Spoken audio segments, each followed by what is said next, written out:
Hi everyone, welcome to your first lesson on our new topic. We are looking at forces today and we are now on P2.2.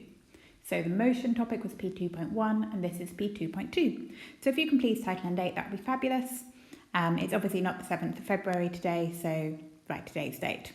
Just a reminder that unfortunately I will not be able to answer any questions during this lesson because I am in school getting tested, ready for everyone to come back to school next week. So feel free to ask me questions, but you'll have to just wait till I get home basically and I'll answer them probably tomorrow morning.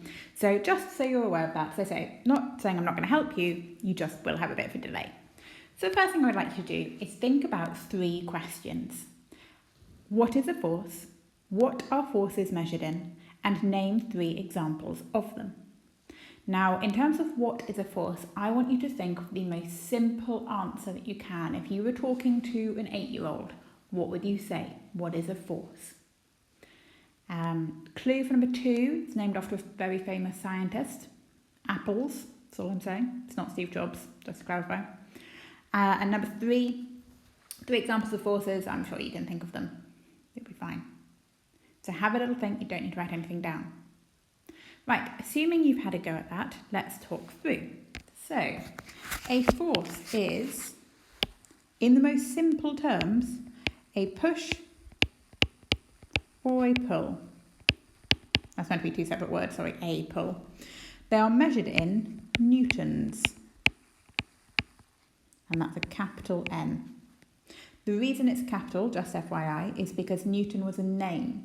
So any units that are named after people always get a capital letter. So Newton's here, named after a person, gets a capital N.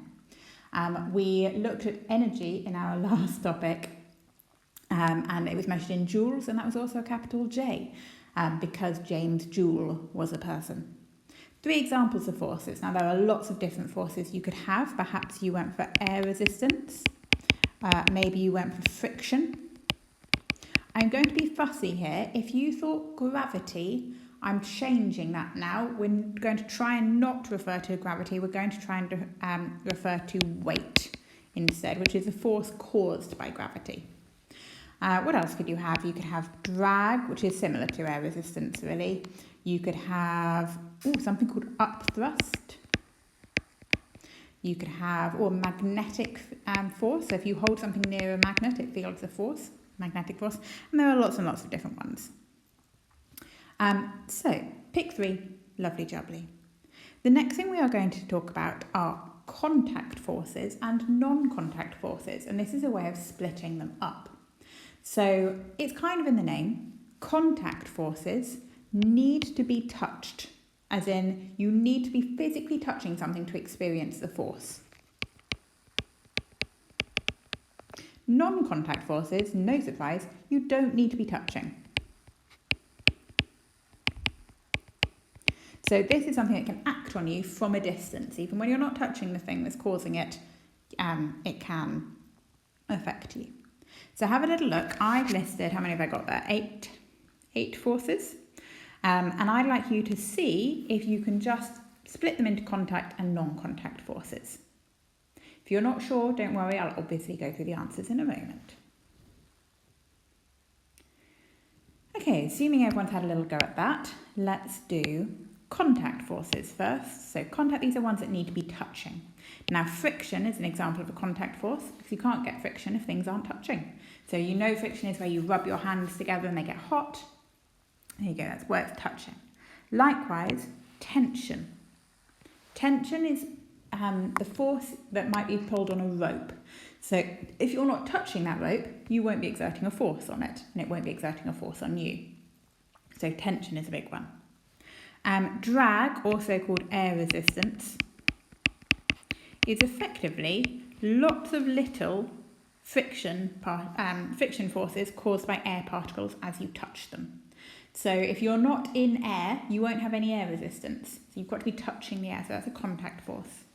Likewise, it's in the name. Now this is a force you've possibly never come across before, but it does rather give it away whether it's contact or not. Normal contact force is the force that acts from a surface to oppose gravity. Now that probably doesn't make much sense to you. We're going to look at things called Newton's laws. And one of Newton's laws is that if you exert a force on a surface, that surface will push back on you. So for example, if you hit the desk in front of you with your hand would hurt. But why? You're the one that's exerting the force on the desk, because the desk exerts a force back on you.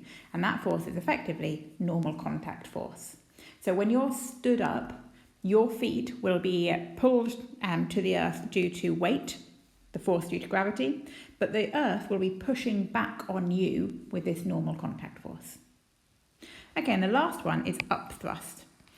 Now, upthrust basically happens in water, or if you're in liquid, and it causes you to float. That's the one that pushes back up on you.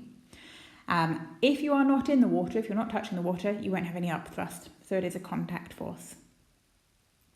Okay, so the next thing we're going to look at are the forces on a falling feather. Now, there are two forces at least acting here, and I'd like you to have a little think. So I'd like, in fact, you to draw this feather in your books with the two arrows. And you can do the subtitle, What are the forces on this falling feather? Okay, so the two forces are, in fact, what am I doing? I'll just click weight and air resistance. So weight is pulling it down and air resistance is pulling it back up. Do you know, I've just realised, how do I get out of this? I'm trying to get out of... Right, apologies. I've just realised that we didn't actually do the contact forces, non-contact forces even. That was stupid. So apologies, let's pause and go back. Non-contact forces, things that don't need to touch you, magnetism. We've talked about this.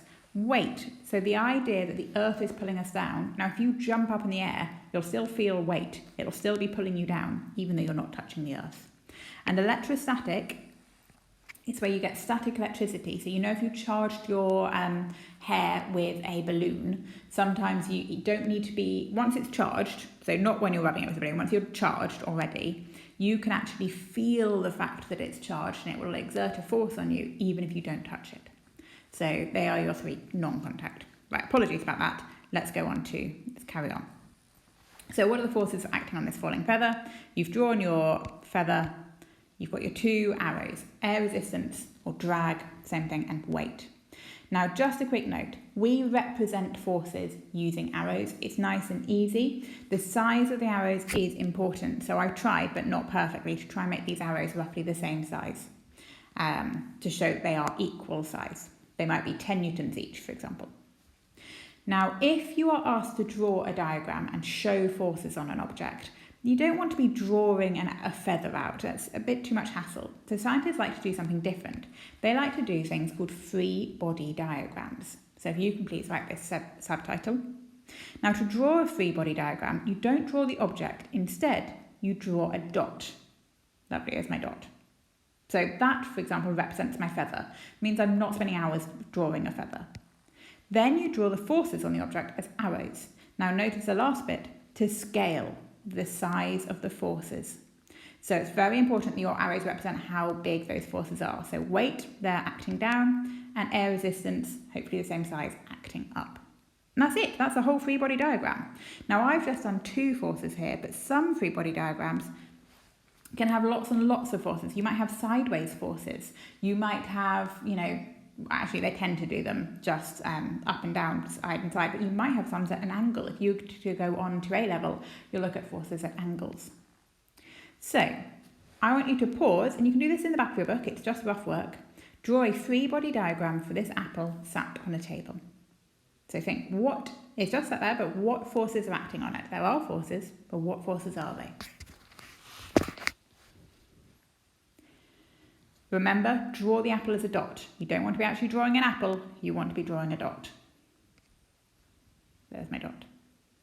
Okay, so hopefully you've got weight acting down. It's always the easiest one, it's one to remember. This time you won't have air resistance acting, pushing upwards, because you don't, it's not falling through the air, but instead you're going to have that force I introduced you to earlier, which is called normal contact force. So the apple is pushing down on the table, and the table is pushing back with normal contact force. So there's a free body diagram for our apple. Let me just feel like I've missed some. All right, fair enough. In which case, let's stop the video there. I hope that made sense. Thanks, everyone.